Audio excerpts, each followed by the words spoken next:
Senate President Cheese Escudero is urging Bamban Mayor Alice Go to show up in the Senate and follow its rules after the local official apologized to him in a letter. In an interview on Tuesday, July 23, Escudero says he can't accept Go's request for his understanding until she faces the Senate. Bagaman naunawaan ko, yung pag-unawang hinihingi niya, hanggang hindi siya nagpapakita at sumusunod sa Senado, ay hindi ko matatanggap ang anumang pakiusap na hinihiling niya doon sa kanyang liham. Kaugnay hindi lamang sa pag-unawa, pero para matulungan din yung kanyang mga kababayan. Dahil meron naman pumalit sa kanyang Vice Mayor para ipagpatuloy ang trabaho ng pamahalaan sa Banban.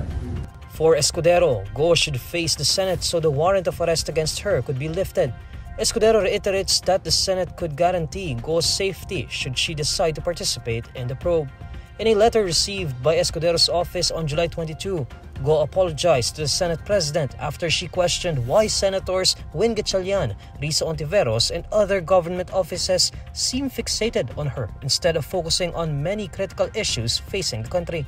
Go had also appealed to the Senate leadership to help her constituents as she could not fulfill her duties while she was suspended.